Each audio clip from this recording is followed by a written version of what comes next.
Euh, bon, peut-être juste avant que Tristan ne présente notre conférencier, rappeler que c'est notre deuxième assemblée générale précédée par une conférence. L'an passé, c'était Nick Hammond qui avait proposé une réflexion donc sur ces publications raciniennes à long terme.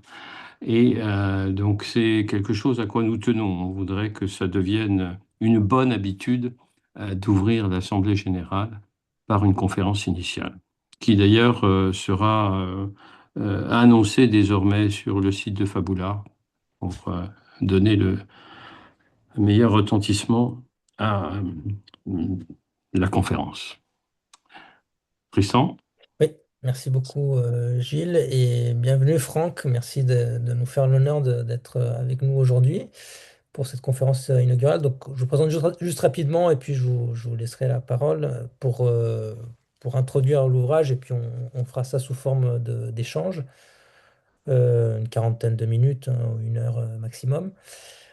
Donc, Franck Schwerwegen est professeur titulaire de littérature française et francophone à l'Université d'Anvers et vos thèmes de recherche sont en fait théoriquement éloignés de Racine, donc théorie de la littérature, texte possible, les vrais grands écrivains. Et donc, parmi vos publications majeures, surtout 19e siècle, donc Balzac contre Balzac en 90, puis un ouvrage à distance de voix, essai sur les machines à parler en 94, Balzac, suite et fin en 2007, et puis introduction à la méthode post-textuelle, l'exemple proustien en 2012, avant de passer à Chateaubriand, revenir au 19e, le vestiaire de Chateaubriand chez Hermann en 2018. Et maintenant, un livre donc sur Racine. Alors, donc, comme le monde de votre parcours, vous n'êtes pas dix-septiémiste ni racinien sur le papier. Et non seulement vous ne le cachez pas, mais vous l'assumez dans l'avant-propos de dans ce chapitre initial de votre ouvrage, Racine et la torpille, que vous présentez aujourd'hui, qui s'intitule De la pêche et qui met face à face, vous pourrez peut-être nous en dire quelques mots tout à l'heure, euh, A et B. Donc A, c'est l'auteur, B, c'est quelqu'un qui n'aime pas, qui n'est pas convaincu, disons, par la critique, par la méthode post-textuelle que vous mettez en avant. Et je vous cite, page 35-36, je vous dois également un aveu, cher ami, hein, c'est A qui parle, c'est l'auteur, il n'est pas absolument certain que j'ai à proprement parler fait un livre sur Racine, en italique. J'ai puisé dans un corpus racinien au service de ce qui est sans doute tout d'abord une enquête sur la méthode. Et donc cette méthode, c'est la méthode post-textuelle. Euh, voilà, pour commencer, je vais vous laisser la parole, mais si vous pouviez revenir sur ces deux points, donc d'une part, sur cette méthode, quelle définition vous donneriez à cette méthode à des gens qui sont comme B, peut-être peut-être un peu éloignés en tous les cas de cette méthode, et qu'est-ce qu'elle apporte de plus par rapport à d'autres méthodes possibles? Et puis la deuxième question, pourquoi Racine dans tout ça, hein? C'est un auteur classique. Vous utilisez cette très belle formule dans l'ouvrage, vous reprenez la formule de Valéry, hein, qui, dans une citation qui parle d'un auteur de marbre, et pourtant vous avez choisi de vous attaquer justement à ramollir le marbre, hein. Et donc pourquoi Racine? Voilà, si vous pouviez nous introduire rapidement, et puis on reviendra sur l'ouvrage dans le détail. Je vous laisse la parole. Merci Tristan, merci pour l'invitation, merci au Centre Jean Racine. Je ne- je- J'essaie de le cacher, mais je suis très intimidé parce que je suis devant les vrais spécialistes. Et comme j'avais dit déjà, quand Tony Guerrard m'a fait l'honneur et le plaisir de m'inviter au colloque sur Port-Royal et le théâtre, moi je suis un racinien un débutant, un racinien dilettante, comme ça je viens de très très loin, j'ai fait une thèse sur Balzac, donc je n'ai aucune prétention d'être le spécialiste de l'œuvre. Et donc, je pense qu'effectivement, comme vous l'avez rappelé, Tristan, que j'ai fait un livre sur la méthode, sur la question de la lecture, avec Racine comme exemple. Et plus concrètement, moi, je dirais que, en fait, le livre que j'ai écrit, Racine et la torpille, c'est un défi que j'ai lancé à moi-même. Parce que j'avais développé c'était en 2012 déjà, dans un livre sur Proust, ce que j'appelais la méthode post-textuelle. Mais est-ce que c'est une méthode? C'est une façon de lire, hein, une lecture post-textuelle. Et j'avais commencé à développer ça sur Proust. Et ensuite, je l'ai fait sur Racine. Et j'ai recommencé avec. Et ensuite, je l'ai fait sur Chateaubriand et maintenant, j'ai fait Racine. Alors, dans post-textuel, évidemment, le mot le dit assez bien, il y a post et il y a texte. Et l'idée est en fait que en fait, c'est une évidence, hein, mais qu'on a eu du mal qu'on avait un peu occulté, comme ça, qu'on avait du mal à admettre pendant un demi-siècle de critique littéraire. Notre objet, c'était le texte, hein. Barthes n'a dit que ça, c'est de l'œuvre au texte. L'œuvre, c'était pour les historiens de la littérature. Et nous, quand on était dans la modernité critique, on avait le texte. Et Barthes, on va peut-être revenir à Barthes d'ailleurs plus tard dans l'entretien, il écrivait même texte avec un T majuscule. Le texte, c'était l'objet de, etc.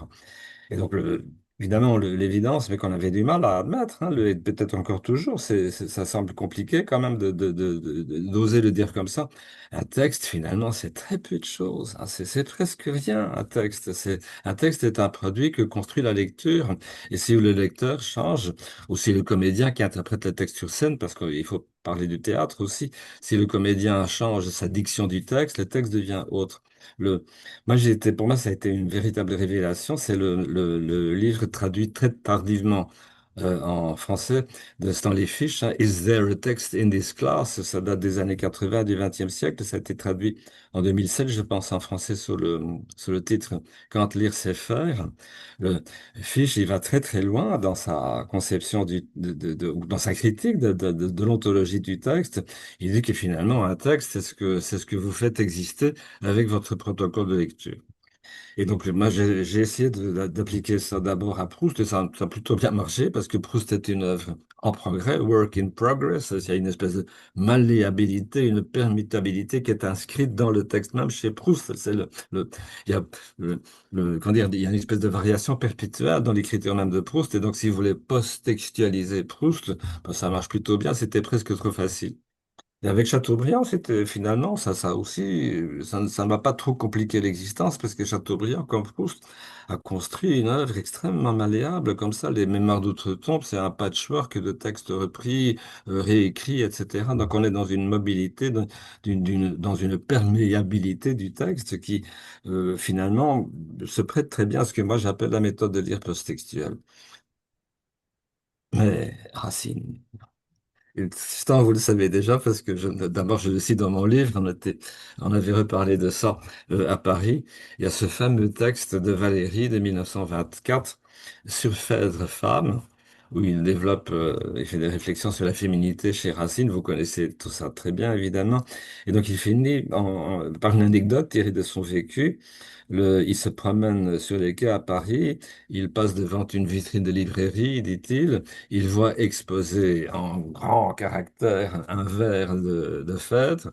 Sans doute, il ne dit pas quel vers c'était, mais sans doute c'est Vénus tout entière à sa proie attachée. Valérie rappelle encore une fois qu'il a la manie des substitutions. Ah, quand il voit un texte, il veut le changer. Valérie est plus post-textuelle que moi, d'ailleurs, hein. C'est la manie de changer des choses. Euh, il y a plus ça chez Valérie que chez moi, mais donc j'ai un peu repris à ma manière. Et donc il essaie de faire des variantes sur un vers de Racine. Il rappelle d'ailleurs qu'il était lui-même en train d'écrire une cantate en alexandrin, donc il est dans le rythme, il y a tout ce qu'il faut pour changer. Il essaie, et comme vous l'avez rappelé, Tristan, le marbre ne se réamollit pas, il n'y a pas, il y a pas moyen de changer des choses. Et Valérie termine sur cette phrase que je trouve absolument magnifique et symptomatique. Je voulais changer des choses chez Racine, je voulais post-textualiser Racine, et ça n'a pas marché. Ce ne fut pas un bon réveil. Ce ne fut pas un bon réveil. Et d'une certaine façon, je pense que je suis parti de ça, c'est ça. Donc, si ma manière de lire, que, que j'ai spontanément, que j'ai peut-être hérité de Valérie et que j'ai pu appliquer à Proust et à Chateaubriand, si ma manière de lire veut être efficace, il faut qu'elle marche aussi pour Racine. Et donc, j'ai cherché des manières, des modes d'approche, des modes de fonctionnement, des stratégies de lecture qui devraient, en principe, me permettre de post-textualiser assez. Et là, j'ai trouvé la torpille. Et maintenant, Tristan, vous allez me demander, mais pourquoi la torpille? Ben justement, parce que du coup, il y a une gageure dans le propos d'écrire de l'ouvrage, mais il y a une gageure aussi dans le titre, hein, qui est surprenant entre nous. Il y a rarement des titres comme ça autour de Racine. Donc vous l'expliquez un petit peu dans l'introduction, vous y revenez un peu à la fin dans cette métaphorique théologique, mais qui n'est pas toujours présente, hein, mais qui donne un cadre quand même à l'ouvrage. Et donc pourquoi la torpille et comment, par exemple, comment l'a reçu aussi l'éditeur? Est-ce que l'éditeur a été favorable à ça? Est-ce qu'il vous a mis en garde contre la torpille ou pas? Voilà, si vous pouvez nous en dire un peu plus, parce que c'est vrai que c'est un titre qui est intriguant, mais on comprend pas tout de suite. On comprend, il faut avoir lu tout le livre pour comprendre.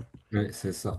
Le, je peux montrer le volume, mais je pense que c'est d'abord pour répondre à la question sur l'éditeur, une maison d'édition qui a été nouvellement créée par Franck Salin, qui est un collègue de Montpellier, qui est professeur à l'Université de Montpellier, et qui a créé sa propre maison d'édition qui s'appelle SZ Station Zapata Édition.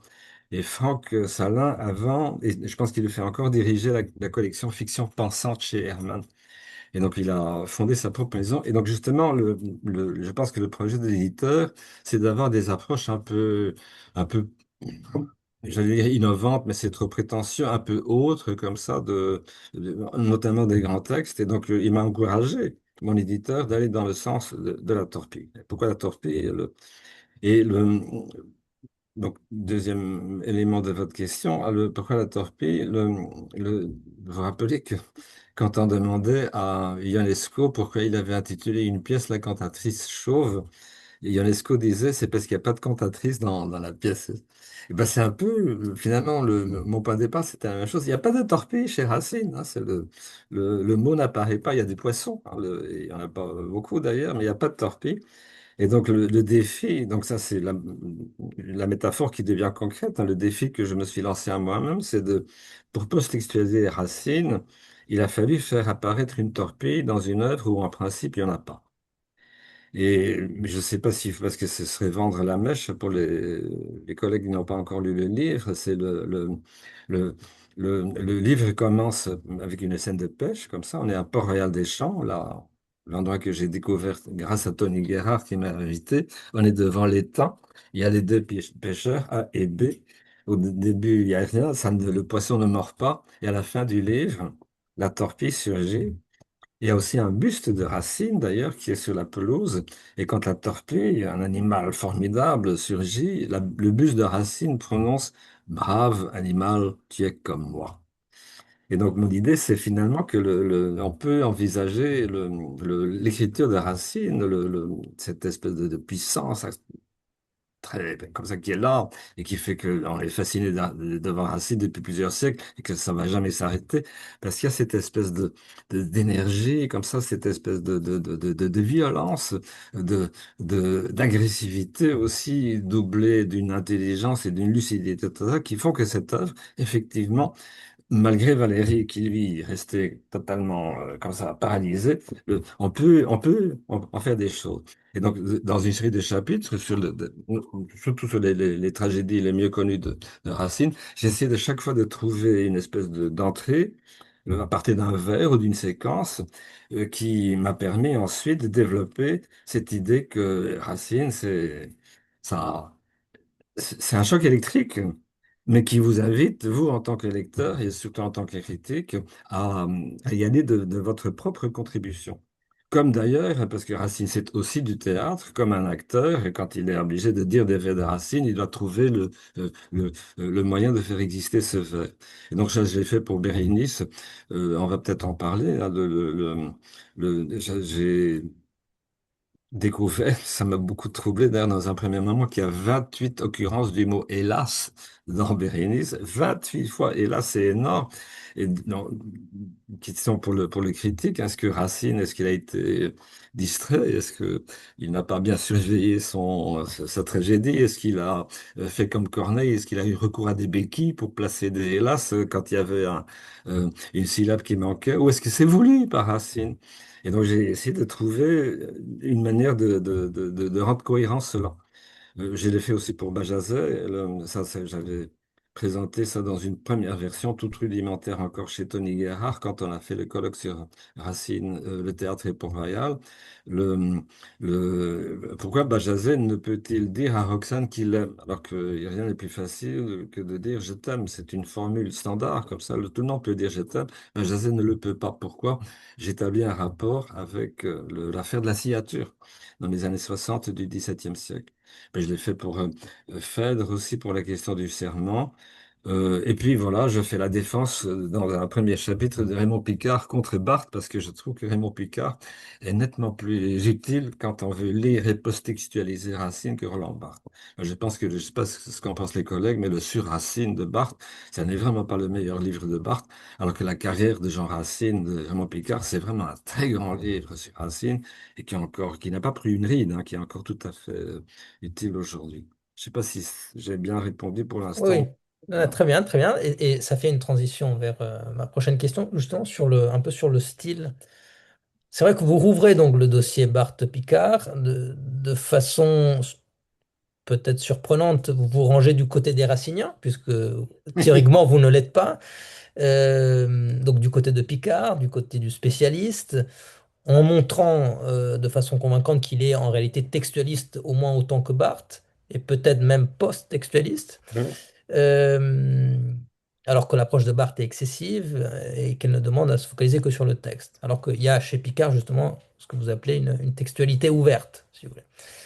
Et pourtant, en vous lisant, dans votre écriture, dans votre goût de la formule, il y a quand même quelque chose de Barthes. Donc voilà, une question sur quel est votre rapport d'une part sur Racine, vous avez déjà partiellement répondu, mais plus généralement, quel est votre rapport à Barthes? Ouais, ouais. Alors là, c'est d'abord, il y a plusieurs Barthes et je pense que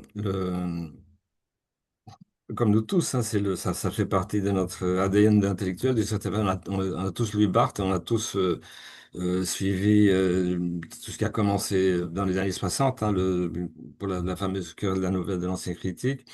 Et donc, évidemment, comment ne pas avoir subi l'influence de Barthes quand on fait notre métier? C'est des choses qui sont entrées dans notre manière de lire et de concevoir des textes. Donc, je pense que le, on pourrait parler de la peur de l'influence au sens de Harold Bloom, the anxiety of influence. Comme ça, Barthes, il est là, il fait partie de notre manière de formuler des choses. C'est donc, et même si vous ne voulez, si vous ne voulez pas être barthésien, vous l'êtes quand même, c'est parce qu'il y a cette espèce de peur de l'influence qui joue.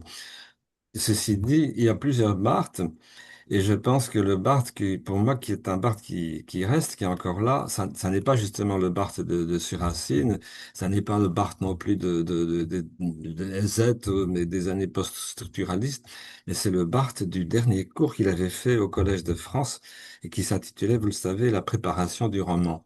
Un titre parfaitement ambigu, et d'une ambiguïté voulue par Barthes, hein, parce que tout le monde pensait que Barthes allait préparer un roman, et soi-disant, il était en train d'enseigner la préparation du roman chez les grands écrivains. Et donc, je pense qu'à l'époque, on venait au cours de Barthes pour avoir du coming out, comme on dit aujourd'hui, sur les ambitions de romancier de Barthes, qui n'a jamais rien produit. Mais il y a, dans la préparation du roman, il y a ce passage que je cite également dans mon livre, où Barthes dit, c'est au tout début de son cours, la première année de cours, qu'est-ce qu'on fait avec des textes? Est-ce qu'on est là pour interpréter les textes? Est-ce qu'on est là pour chercher le sens profond des textes comme on le fait dans une herméneutique traditionnelle? Et Barthes dit, en fait, dans mon cours, puisque ça s'intitule La préparation du roman, je vais faire autre chose. Je cite de mémoire, je veux savoir comment c'est fait. Un texte que j'aime, je veux savoir comment est fait ce texte que j'aime. Il ajoute, c'est très ambitieux, je veux savoir comment c'est fait pour éventuellement pouvoir le refaire. Et c'est ça je pense que c'est ça qui m'est resté de Barthes et que j'utilise encore dans ma propre manière de lire, plutôt que de chercher le sens profond, caché, le vrai sens d'un texte, euh, comme on l'apprend encore dans les cours de littérature. Hein, pourquoi ne pas tout simplement se dire, je veux savoir comment c'est fait, un texte que j'aime, un vers que j'aime, un vers que je trouve formidable, comme Valérie quand il est sur les quais devant la vitrine, comment est-ce qu'on est arrivé à faire ça? Et alors là, vous voyez, quand vous avez des documents génétiques, c'est pour le 19e, il y en a plein comme ça. Il y a les archives de Zola, il y a les épreuves de Balzac, il y a les manuscrits de Flaubert. Donc on peut, si on s'intéresse à la question de savoir comment c'est fait, on peut aller voir dans les documents. Mais pour Racine, les spécialistes qui m'écoutent savent ça beaucoup mieux que moi. Il n'y a rien, il y a presque rien. Il y a pas de document génétique, il y a cette espèce de canevas qu'il avait fait pour Iphigénie en Tauride, mais on ne sait pas très bien à quoi ça sert. Donc, si avec Racine, vous êtes en train de lire Racine, vous voulez savoir comment ça a été fait, ben, il faut que vous commenciez par faire des hypothèses où on peut mêler, le post-textualiste en moi se permet ça, un peu de fiction à l'enquête, comme ça, on peut mêler un peu d'érudition à beaucoup de fiction ou beaucoup d'érudition à un peu de fiction pour savoir comment ça a été fait. Et je pense que dans chaque chapitre de mon livre où j'analyse une tragédie, c'était ça la stratégie. Il y a un passage qui m'a frappé, une séquence que j'ai trouvée troublante. Je veux savoir comment c'est fait. Je n'ai pas de documents génétiques qui peuvent comment dire, me guider dans ma enquête. Donc, je vais commencer par faire des hypothèses où j'assume que j'affabule un peu, comme on dit maintenant, et j'essaie quand même d'arriver à quelque chose de cohérent. Je n'exclus pas l'érudition, j'utilise beaucoup l'érudition, mais je la mêle à un peu de fiction. Et je pense que ce mélange-là est finalement au départ de chacun des chapitres qu'il y a dans mon livre. Donc le Barthes, oui, évidemment, comment ne pas être influencé par Barthes, mais l'influence que je revendique, que j'assume, et qui m'a été qui m'a été essentielle pour mes propres lectures, c'est le fameux «Je veux savoir comment c'est fait pour, pourquoi pas, le refaire». Tant Donc pis pour vous, Valérie. donc vous réconciliez d'une certaine façon Barthes et Forestier. Euh, Marc Forestier et même Tristan, si vous me permettez d'ajouter ça, et même Gustave Lançon, parce que donc ça aussi je développe un peu dans un oui. premier chapitre, cette idée de je vais savoir comment c'est fait pour le refaire, euh, elle apparaît déjà chez Lançon. Elle apparaît dans une préface qui est très importante d'ailleurs, hein, si on veut savoir ce que c'est ce que le lançonnisme. Lançon dit à peu près la même chose que Barthes, c'est extrêmement frappant et troublant. Il dit dans la préface aux lettres philosophiques de Voltaire, je veux savoir comment c'est fait, comment Voltaire a fait pour écrire ces lettres. Et je mets l'érudition à mon service. Et donc, je me suis permis, c'est très audacieux, ça pourrait pas être une provocation, mais ça n'est pas le cas, de parler d'un dispositif Barthes-Lançon. Barthes-Lançon, le même combat. Ça marche pour certaines choses, et notamment pour la question de savoir comment le texte a été fait. Pour la question poétique, si vous voulez. Alors, avant de revenir sur l'application de la méthode, juste quelques mots sur le corpus, parce que quand on parcourt l'index, on retrouve pas, c'est pas comme sur Racine pour le coup, hein, ou comme dans beaucoup d'ouvrages qui sont faits sur Racine, dans lesquels, puisqu'il n'y a pas beaucoup de pièces, on prend la totalité des pièces, on les analyse une à une. Vous faites un choix plus radical, vous n'hésitez pas d'ailleurs à revenir deux fois sur la même pièce, comme dans le cas de Bajazet.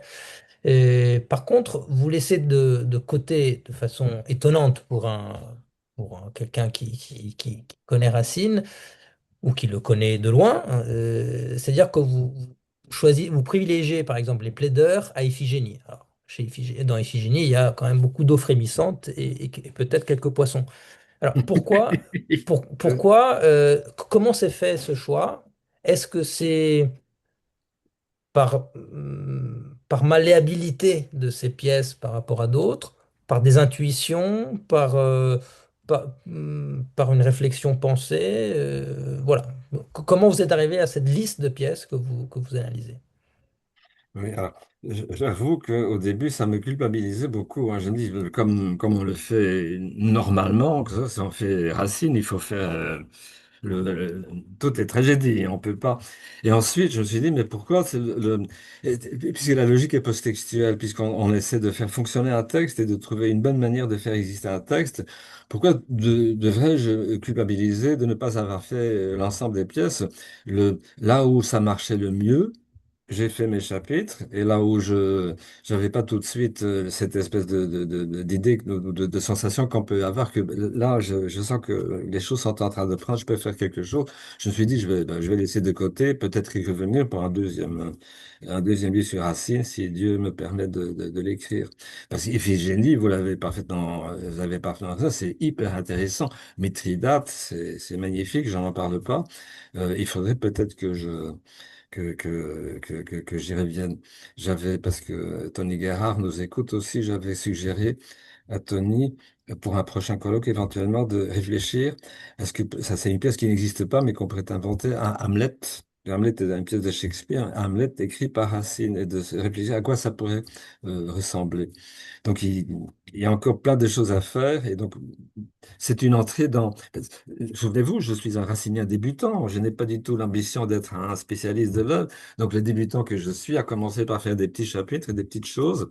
Et euh, si possible, je continue et je ferai peut-être les poissons dans Iphigénie. Pourquoi pas. Mais il n'y a pas de torpille dans Iphigénie. Il y a des poissons, mais pas de torpille. Je reviens un peu dans le détail sur les différents, parce qu'en vous écoutant, on pourrait se dire, bon, c'est une application d'une méthode toujours la même, de façon systématique. Or, en réalité, en vous lisant, on voit bien que cette méthode post-textuelle, ce que vous appelez la méthode post-textuelle, se décline de façon très variable et surtout, je dirais, avec un degré de liberté d'éloignement du texte, de réécriture du texte qui est très variable. Je donne juste quelques exemples. Euh, Parfois, comme vous le disiez, vous partez vraiment d'éléments textuels, factuels. Dans Bérénice, il y a 28 fois hélas. Ça vous fait faire le lien avec Corneille, ce que Corneille disait de hélas, et donc ça vous fait arriver à des conclusions fort intéressantes. Parfois, vous complétez Racine. Donc, vous allez chercher, vous allez analyser des scènes qui sont racontées, évoquées, mais pas visualisées par le spectateur, comme l'arrivée nocturne de Junie, pour en retirer l'idée, après, au lecteur de juger, d'une forme peut-être de complicité entre Junie et Néron. Vous évoquez aussi un spectacle qui avait fait le choix radical de faire en sorte de mettre en scène Junie et Néron qui font l'amour pendant cette scène. Donc là, on est vraiment dans un éloignement beaucoup plus important, mais qui n'est pas impossible parce que le texte reste, ça reste un texte possible, disons. Parfois, vous réécrivez carrément Racine, hein, comme dans le cas de Bajazet, vous remplacez le mot saint, je crois, par signature, pour justement, et en le remplaçant, comme Valérie ce mot, vous arrivez à vous mettez en avant une possible influence du contexte. Euh, Parfois, vous réécrivez le contexte carrément, hein, et c'est pour ça que j'évoquais Forestier tout à l'heure. Vous amusez à retourner la notice de Forestier qui parle beaucoup des deux Phèdres. Vous la retournez, vous la réécrivez en montrant qu'en fait, c'est Pradon qui a gagné et Racine est un auteur mineur qui a essayé en vain. Bref, on voit bien que dans ces exemples-là, qu'il y a un degré très variable de différence, d'éloignement du texte de réécriture. Pour convaincre B, justement, de la méthode post-textuelle. Est-ce que vous posez où est-ce que vous posez la limite dans la réécriture post-textuelle? Est-ce que c'est votre intuition, la volonté du critique qui décide là où on s'arrête? Est-ce que c'est l'acceptabilité de la chose par le lecteur? Est-ce que c'est au moins qu'il y ait une trace dans le texte? Est-ce qu'il y a une limite, voilà? Ou est-ce qu'il n'y en a pas et où vous la metteriez si vous étiez obligé de préciser?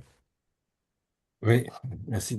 Ça, c'est la vraie question importante, hein. Ça, il faut que je formule de façon très prudente pour ne pas le, le- il y a peut-être mais ça, c'est de ma propre faute, hein, c'est de ma responsabilité, un malentendu sur le mot de méthode. Effectivement, mon livre sur Proust s'intitule Introduction à la méthode post-textuelle. Le livre sur Racine maintenant paraît dans une collection que l'éditeur a appelée la bibliothèque post-textuelle. Et donc, on peut s'imaginer que un jour, c'est vraiment de la science-fiction. Il y aurait des manuels comme ça pour les lycéens ou pour les, je sais pas, pour en prépa, euh, comment pratiquer des lectures post-textuelles. Et donc, j'avais dit au début déjà, il n'est pas sûr que ce soit vraiment une méthode, évidemment. D'ailleurs, on peut rappeler le- l'étymologie du mot méthode en grec. C'est méthodos, c'est la voie, c'est une route vers quelque chose. Et donc, si on entend par méthode quelque chose qui peut se définir avec des règles comme ça, donc ne faites pas ci, faites cela, le commencer par, etc. Évidemment, la méthode post-textuelle n'est pas une méthode en ce sens-là, c'est plutôt une manière de lire liée à, je pense à ma pauvre individualité. Moi, je lis de cette façon-là, comme ça, j'ai des tics, j'ai des manières qui sont dans ma personne, d'une certaine façon. Et donc, le, la méthode, elle arrive un peu par un peu d'ironie aussi. La méthode post-textuelle, c'est ça. Peut-être qu'un jour, ça deviendrait une méthode, mais pour l'instant, c'est une façon de le lire. Et donc, je suis un peu responsable, moi-même, d'un malentendu qui peut y avoir comme ça. Donc, la méthode post-textuelle, est-ce qu'on va pouvoir l'appliquer maintenant à toutes sortes de textes? Est-ce qu'on va pouvoir progresser dans la connaissance de la littérature? Euh, Pas vraiment, hein. J'appelle la phrase de Proust, chaque lecteur est quand il lit le propre lecteur de soi-même. Moi, je lis comme ça parce que je suis celui qui je suis. Et j'appelle ça une méthode, mais c'est d'abord une manière de lire. Maintenant, sur les limites, ça c'est encore. t'as le- J'étais à Montpellier il y a 2 jours au lycée Joffre, on m'avait invité pour parler devant les prépas. Et là, la même question m'a été posée, notamment par des enseignants en prépa, parce que vous voyez bien la difficulté. Donc, si le texte est ce que construit le lecteur, et que finalement, même avec un protocole de lecture suffisamment efficace, on peut faire surgir des textes là où il n'y a rien, comme disent dans les fiches. Le, comment on fait pour enseigner la littérature? C'est comment te donner une note à une copie, comment euh, euh, distinguer entre un sens et un contresens. Ça, c'est un contresens que vous faites. Nous avons tous prononcé cette phrase au moins une fois dans notre existence devant des étudiants. Mais là, vous faites un contresens. Donc, quelles sont les limites, hein? Et là, je pense maintenant. C'est là que ça devient compliqué. Je pense maintenant que là aussi, on risque de ne pas poser la bonne question.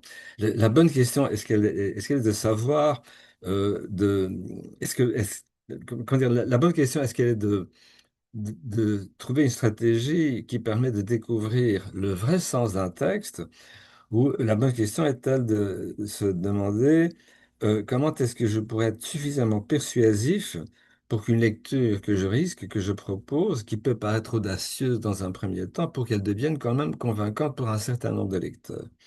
Donc en fait, la question est de savoir est-ce que dans ce que nous faisons quand nous commentons des textes, quand nous faisons des analyses, quand nous publions des livres sur des auteurs, est-ce que nous sommes dans une stratégie de démonstration ou de persuasion? Et je pense que dans notre métier, vu nous travaillons avec des mots sur les mots des autres, l'aspect persuasion est aussi important que l'aspect démonstration. Donc il faut être persuasif. Et être persuasif, c'est toujours devant un groupe de lecteurs. Et donc là, je reprends de nouveau de Stanley Fish, je reprends cette idée de la communauté interprétative, interpretive community. On n'est pas seul quand on lit, on n'est pas seul quand on défend une lecture d'un texte. Il faut convaincre les autres. Donc, il faut rester dans un consensus communautaire au sens de Stanley Fish, c'est ça. Et donc, moi, je pense que les limites d'une lecture post-textuelle, telle que je la propose, ne sont pas des limites liées à la vérité d'un texte, parce qu'un texte, c'est très peu de choses, encore une fois. Les limites sont dans ce qu'on peut faire, comment dire, dans la manière dont on peut convaincre ou ne pas convaincre un groupe de lecteurs, une communauté, si vous voulez. Et donc, c'est pour ça que dans mon livre sur Racine, en tant que racinien débutant, sachant que, évidemment, je suis pas dans le métier de... J'ai essayé d'utiliser un maximum d'érudition, en la mêlant à beaucoup de fiction, à peu de fiction, dans l'espoir que certaines lectures que j'ai proposées seraient suffisamment persuasives, même devant les spécialistes, même devant la communauté des spécialistes. Donc, pour faire bref, hein, les limites de l'analyse sont dans le, dans le désaccord total s'il arrive par rapport à la communauté. Enfin, peut-être parce que je pense que je vais avoir droit à des questions de la part des vrais spécialistes dans quelques instants. Donc, on va voir si la communauté des vrais raciniens puisse entrer dans cette logique-là, ce qui n'est pas sûr. Donc, vous voyez, les limites, c'est pas le texte, les limites, c'est nous. Nous. Parfait, c'est une excellente transition. J'ai une dernière question de bilan, mais j'ouvre d'abord à tout le monde s'il y a des questions pour Franck.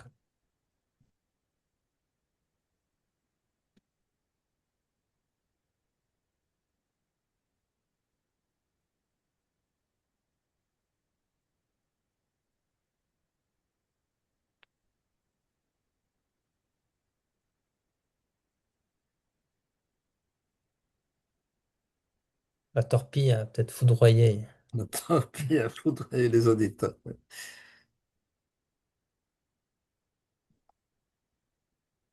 En attendant, je vous pose ma dernière question qui est une question de bilan. Je ne sais pas si vous pouvez revenir sur cette image finale, parce que vous reprenez, donc, comme vous le disiez, l'image de la torpille à la toute fin. Torpille qui sort de l'eau et qui envoie sa décharge sur A et B. Je ne dis pas comment ça se termine pour A et B, mais en tous les cas, voilà, il y a l'idée de quelque chose qui foudroie effectivement les deux, l'auteur et son interlocuteur. Est-ce que pour vous, à la fin de cette expérience, de cette première expérience racinienne, est-ce que vous avez été fou... parce que vous reprenez aussi l'image de la torpille à travers Balzac et l'Esther de Balzac, mais qui foudroie d'une autre façon, hein, qui séduit, disons. Donc, est-ce que la torpille racine vous a foudroyé au sens de l'Esther de Balzac ou au sens du poisson, hein, ou les deux? Première question. Et est-ce qu'on peut travailler sur Racine sans prendre de décharge? Vous avez déjà partiellement répondu. Et enfin, est-ce que vous avez le sentiment d'avoir réussi à ramollir le marbre ou pas? Ça, oui. Pour le marbre, ça n'est pas à moi de l'aider, hein, c'est mais sur la torpille, donc, rappelons encore une fois, donc, moi, j'ai fait une thèse sur Balzac. J'étais au début, j'étais 19e. J'avais lu évidemment les classiques, mais je ne les pratiquais pas, etc. Et donc, c'est une des raisons d'ailleurs du choix du titre de mon livre, il y a chez Hugo, qui n'aimait pas du tout Racine, hein, celui qui était romantique contre les classiques. Il y a cette expression dans la préface de Cromwell, 1829 ou 30, je pense, hein, la torpille classique. Et donc Hugo veut parler de la torpeur qui lui inspire Racine. Et donc, je pense qu'au début, en tant que 19e, justement, quand je faisais mes premiers livres et mes premières analyses, et comme ça, je raisonnais comme Hugo, donc les classiques, 17e, c'est poussiéreux, c'est la torpeur, etc. Mieux vaut lire Balzac et Flaubert et Zola, et ensuite Proust et un peu de Chateaubriand que de ça. Et ensuite, quand j'ai commencé parce que c'est quand même très bien, Racine, à faire des analyses et à écrire des petites choses, parce que mes premiers textes sur Racine ont été publiés dans Poétique, d'ailleurs une première version de ce que j'ai fait sur Britannicus. Je me suis dit, mais c'est totalement faux, quoi. Il n'y a pas de torpeur classique. Justement, il y a une torpille au sens de la décharge électrique chez Racine. C'est foudroyant, Racine. C'est très violent.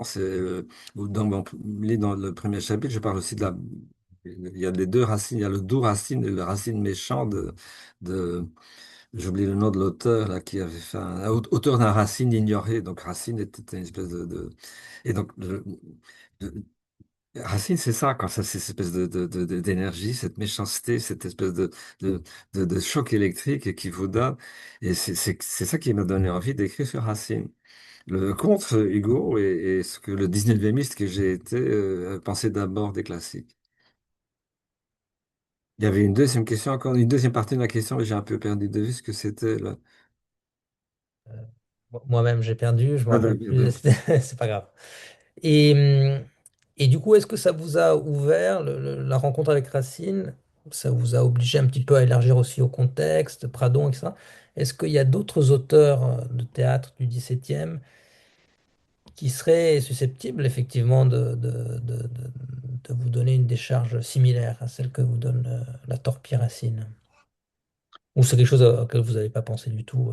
Je suis allé relire tout Corneille aussi pour me documenter. Et Corneille, ça me donne moins envie d'écrire, parce qu'il y a des choses très bien, mais pas tout Corneille. En revanche, je suis replongé dans Boileau.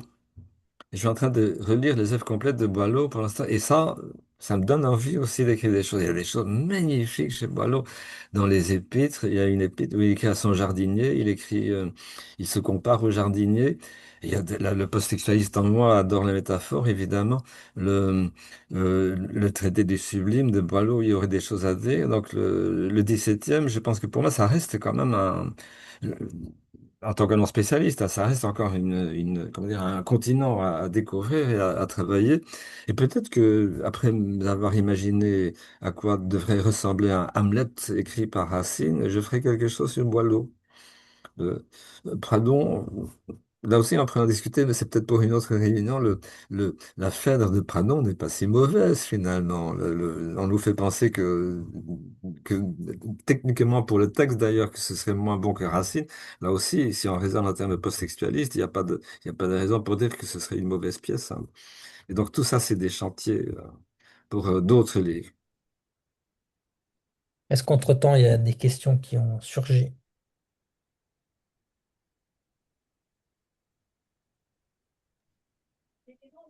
Et la Tony? torpille socratique, elle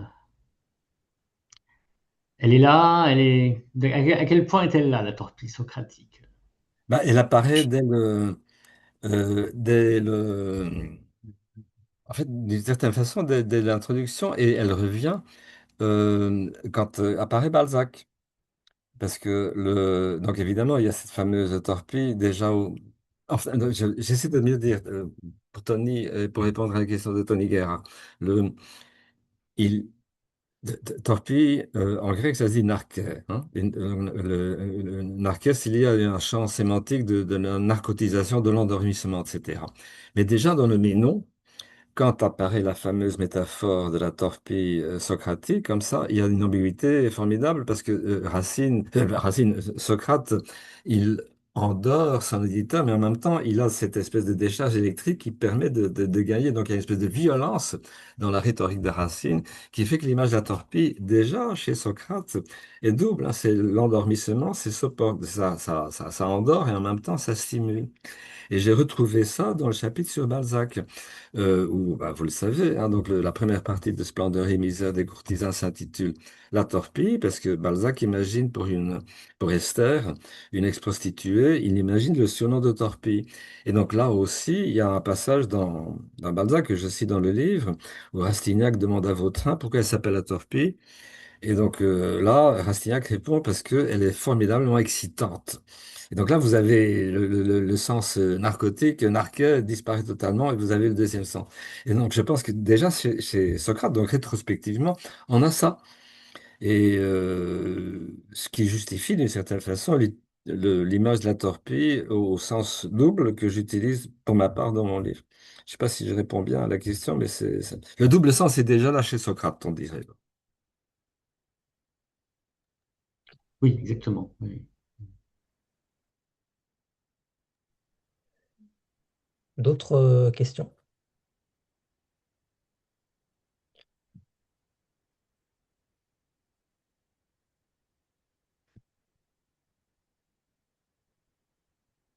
Juste une autre question qui me vient en vous écoutant sur cette idée que, effectivement, vous essayez finalement de retransmettre une forme d'excitation aussi dans des textes qui sont souvent perçus comme scolaires. Et vous le dites à un moment donné, j'ai plus en tête exactement la citation, mais vous dites, je me propose en fait de fournir une version une interprétation non scolaire et qui aille et l'exemple dans le tourmac qui est intéressant, vous mettez après, vous allez très loin dans certaines réflexions par rapport au texte, mais en tous les cas, et par rapport à l'interprétation canonique, et vous mettez en avant, vous partez d'un détail qui est un détail qu'effectivement, on a tendance à sous-évaluer parce qu'on considère toujours Andromaque, la vierge, la veuve fidèle, etc. En réalité, vous montrez que voilà, ça avait déjà été fait avant vous, mais vous pointez vraiment le doigt dessus, sur le fait que Andromaque, quand même, chez Racine, a remplacé un enfant par un autre, hein. Et d'ailleurs, dans la légende, elle remplace probablement avec une pierre. Et Ouais. là, chez Racine, et c'est dit très clairement au début de la pièce, en fait, elle a sacrifié un autre enfant. Donc il y a un côté il y a un côté d'Andromaque qui est noir, qui est très pragmatique pour le coup, mais qui ne ressemble pas du tout à cette vision un peu stéréotypée et toujours très positive d'Andromaque comme quelqu'un de... Donc, dans la vie, il y a aussi la mort et il y a une figure qui... euh, mais là, sur Andromaque, vous travaillez beaucoup, énormément sur Virgile, hein, et très peu sur Euripide. Alors, moi, ça m'a évidemment interpellé. Oui, bien sûr. Parce que je trouve que chez Euripide, il y a cette idée, il y a déjà tout ça en fait. Il y a cet Andromaque qui est double, qui, qui a envie de vivre, ouais, et qui a recommencé à vivre. C'est juste, voilà, c'est plus qu'une Oui, question, oui, c'est une absolument. forme de... C'est et donc, je pense qu'il y a une certaine lecture française d'Andromaque qui n'utilise pas ce que vous venez de dire, Euripide, mais qui passe par Chateaubriand et par Proust. Le Chateaubriand, qui, dans le Gîte du christianisme, dit c'est la mère chrétienne, c'est la vraie mère aimante de son enfant. Et puis il y a Proust aussi, pardon, qui cite le fameux Je suis allé voir mon fils, je ne l'ai pas encore embrassé aujourd'hui. Donc là, c'est la maman de Proust, c'est Jeanne Proust, ou c'est la mère chrétienne. Et donc, je pense qu'il y a ces deux filtres de lecture qui font une certaine lecture française, si vous voulez, hein, d'Andromaque. Mais il y a aussi euh, ce qu'il y a sur Euripide. Et moi, je dirais que moi, j'ai trouvé ça choquant, si vous voulez de le dire, hein. Donc, là, un faux Astyanax fut offert au supplice. C'est quand même incroyable.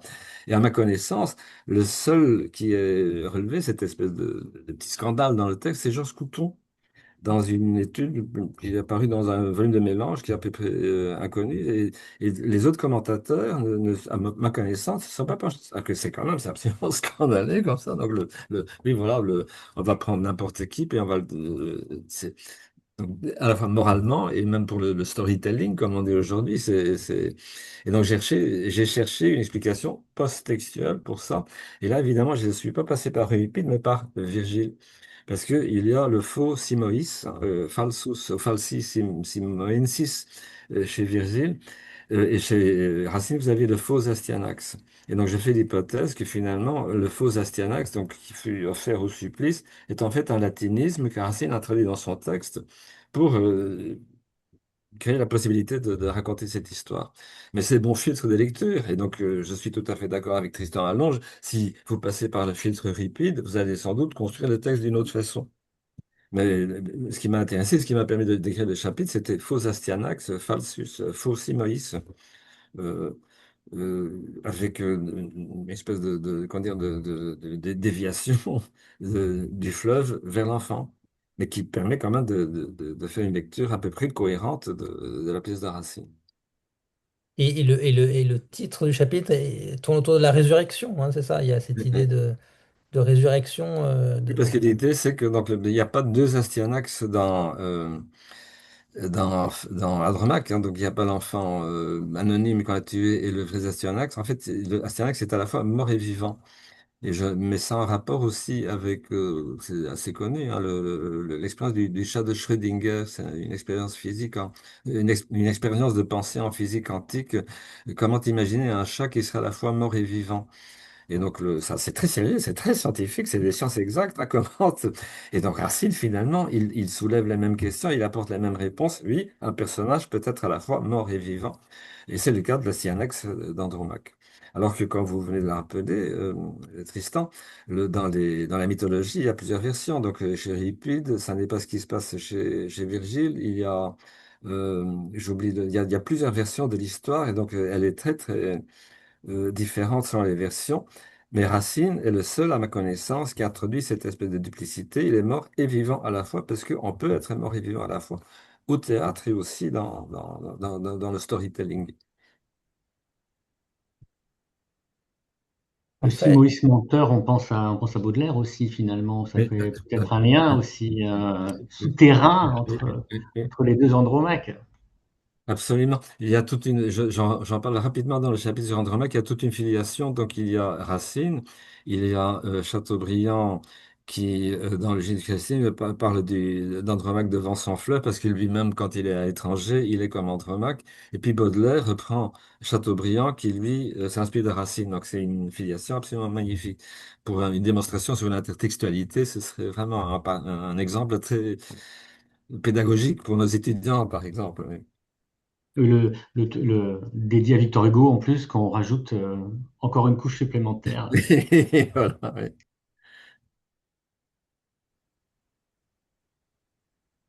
Ce qui est intéressant sur Andromaque, c'est que dans l'histoire même de la pièce, j'hésite à dire le mot texte parce que face au théâtre, le mot texte m'a toujours embarrassé. Je comprends. On a deux variantes. On a une Andromaque qui survit et vengeresse, et puis une correction pour rentrer dans une sorte de classicisme sacrificiel. Et on voit très bien comment cette dualité peut se jouer. Elle se retrouve d'ailleurs dans Iphigénie, autour d'Éryphile, une autre Iphigénie, la dualité. Et ça passe quand même toujours par quelque chose qui est singulier au théâtre, qui est le personnage qui n'existe que par sa nomination. Ouais. Hein. Astyanax n'apparaît pas. On peut le faire apparaître, hein, des metteurs en scène l'ont mis en scène. À partir du moment où il est muet, on peut le faire apparaître. Mais dans la réalité discursive, c'est un nom qu'on prononce. Et donc, quand on le prononce, il vit. Quand on ne le prononce pas, voilà. Il y a ce pouvoir de création-disparition qui, évidemment, est parfaitement perçu et maîtrisé par Racine. Ah oui, je suis tout à fait d'accord avec vous. Et sur les deux variantes, effectivement, il y a un passage qui a sauté dans la version des œuvres complètes. Et là, je cite le commentaire de Farissier qui dit le, Racine a changé son texte parce que la première version ne correspond pas à ce que est censé représenter une reine à cette époque-là. Et donc, bah, je parle le texte en même, mais je développe un commentaire où je dis, mais Racine a changé les versions justement pour accentuer encore le côté conquérante d'Andromaque. Hein. C'est à la fois la victime et en même temps celle qui ne meurt pas. Lui ne meurt pas et elle continue son chemin alors que tous les autres meurent. Donc, il y a cette espèce de duplicité qui est renforcée, je pense, par la suppression qu'a faite Racine dans la deuxième version. Et puis, sur le texte, je pense que je suis d'accord avec vous. Alors, est-ce qu'on peut parler d'un texte quand on parle d'une œuvre théâtrale, c'est ça? Il y a tout un problème de, comment dire, d'identité des disciplines, hein, c'est ça. Donc, le Racine, c'est du théâtre. Et aujourd'hui, dans les universités, il y a des départements des arts du spectacle, mais Racine, c'est aussi du texte, juste. Et donc, le Belge que je suis peut vous le dire, vous êtes au Canada, en France, il y a une espèce de concurrence entre les deux. Hein. Si vous travaillez sur le théâtre, il faut aller dans les départements des arts du spectacle et non pas être un critique littéraire. Le, et le théâtre, c'est les deux. Et euh, dans mon introduction, j'en parle rapidement, mais j'essaie quand même de rappeler, dans l'espoir d'être convaincant, que le théâtre, c'est aussi du texte, mais ça n'est pas le même genre de texte que le texte d'un roman, par exemple. Mais toute lecture, hein, même quand elle n'est pas théâtrale, toute lecture est scénique d'une certaine façon. Hein. Quand vous lisez un texte, même si vous n'êtes pas le comédien qui dit le texte, vous êtes dans un rapport scénique à ce que vous êtes en train de lire. Donc même si vous lisez Racine en silence, même si vous ne vous intéressez pas à la question de la mise en scène et des variations qui sont possibles par la mise en scène, vous êtes quand même dans un rapport qui a quelque chose de cynique, scénique, pas cynique, c'est scénique dans votre rapport au texte. Et- Je pense que c'est une différence essentielle avec ce on peut appeler, cette fois-ci sans ambiguïté, le texte romanesque. Le texte romanesque, oui, oui, C'est d'accord. le texte à dire et le texte à lire, c'est deux choses.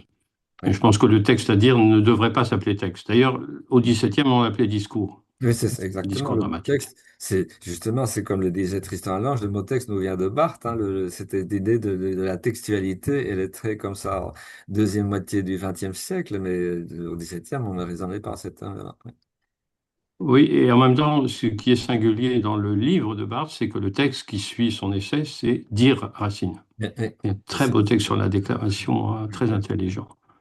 Comme C'est- s'il avait perçu qu'il fallait compenser en quelque sorte.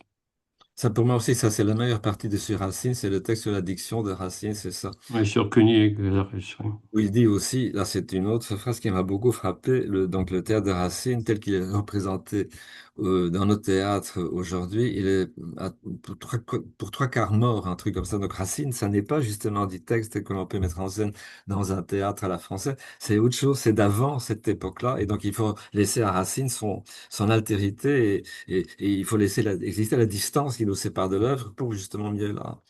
Donc le mot de texte pose problème, je suis d'accord avec vous. Oui. D'ailleurs, c'est une expérience que j'ai fait en tant que père, une fille qui s'appelle Bérénice. Je lui ai donné à lire. Alors, je lui ai dit, tu devrais lire. Et je la laisse dans sa chambre et j'entends brusquement qu'elle parle. Ouais. Elle disait, Bérénice, spontanément, elle est passée à la voix, à l'oralisation, et pas à une lecture silencieuse. Et ça, Ouais. c'est intéressant de voir comment, confronté à un discours, Oui, oui. le désir de le dire l'emporte sur la lecture Oui, silencieuse. voilà. Quand je travaillais à mon livre, comme ça, moi, je lisais à voix haute, je relisais à voix haute des passages comme ça. Et puis devant les étudiants aussi, on lit à voix haute, c'est fait pour ça. Là. Et donc, vous voyez, donc, même si vous n'êtes pas au théâtre, donc même si vous ne travaillez pas avec des comédiens, comme ça, l'objet Racine, si on va appeler l'objet Racine, demande cette espèce de passage par la diction, par une certaine forme de diction. Donc, Et une certaine forme de parole aussi Ah, théâtrale, parce que ce qu'on dit de Racine, pour moi, c'est tout aussi vrai de Coltès. Quand enfin, on a envie de le dire oui, oui, c'est ou de ça. l'entendre. À C'est quoi sans il doute faut ce qui... penser? Ça, je l'ai appris chez Forestier aussi. Je l'ai vu aussi que Tony Guerrard, dans les vidéos que vous avez faites sur les minutes de Port-Royal, ça s'appelle, donc l'addiction de Racine au théâtre au XVIIe était totalement différente de ce qu'on entend aujourd'hui, comme ça. Donc, on prononçait les consonnes finales, on roulait les R, etc. Donc, c'est du discours, effectivement, et ça demande un passage par l'addiction. Mais quand on le lit aujourd'hui, avec nos mots modernes, comme ça, on passe à côté de quelque chose qui n'était pas ça au XVIIe. C'est Vénus tout entière à sa proie attachée. C'est troublant d'entendre ça dans la reconstitution phonétique qu'on a essayé de faire. Oui, il y a eu tous les travaux de Jeanne Green, de Benjamin Lazare, de Julia Gros-Gasquet aujourd'hui, qui, voilà, pour essayer de retrouver le secret de la diction racinienne, sans qu'on soit bien sûr, en fait, plus le temps passe, c'est ce que disait Julia quand elle est venue nous voir, c'est que c'est plus les expérimentations s'approfondissent et paraissent rigoureuses, plus la diction authentique, originelle, semble s'échapper. Mais ce sont évidemment ce sont ces tentatives-là qui, dans tous les cas, font vivre alors je n'ose pas dire le texte, hein, en présence de Gilles, le, le discours, et de la même manière un petit peu que ce que vous faites, hein, Franck, d'une autre manière, moins vocale, plus herméneutique, mais c'est toujours essayer quand même en voulant retrouver le secret, on le fabrique en fait peut-être. Oui, exactement. Ouais, voilà. Le secret du secret, c'est qu'il n'y a pas de secret, comme disait à peu près James, je crois. On en est réduit aux hypothèses et on ne pourra jamais aller au-delà. C'est ça. Mm. Il faut assumer ça, accepter ça, et puis Oui, quand même continuer le travail. oui, c'est à propos, parce que vous parlez de diction, c'était la conclusion à la fois très enthousiasmante et très désabusée de Julien. Et finalement, on arrive un peu à la même chose, en fait. C'est voilà, c'est la fécondité des hypothèses et de ce travail, en sachant que bah, Oui. Qu'est-ce qu'un texte? C'est intéressant que vous posiez cette question parce qu'on a à Rouen, dans une perspective très différente, beaucoup plus humanité numérique et beaucoup plus algorithmique, on a déposé un projet sur justement qu'est-ce qu'un texte en fait, en tâchant d'expliquer au jury à Bruxelles qu'il nous manque une théorie du texte. Ouais. Et voilà, donc on attend les résultats, mais il semble vraiment qu'on manque en fait d'une théorie du. Ce que j'en parlais aussi avec Pierre Badiou qui nous disait il nous manque une théorie du texte. Ouais. En fait, c'est curieux qu'on sache toujours pas ce que c'est un texte. Tout à fait d'accord. Et je pense bien que en fait, l'arrivée du numérique nous a rendus plus sensibles à justement à ce qu'on a occulté depuis pas encore un demi-siècle. Un texte, c'est quelque chose d'évanescent, de malléable, etc. Et donc il est impossible d'objectiver un fait littéraire en passant par le texte parce qu'il n'y a pas suffisamment d'éléments dans un texte.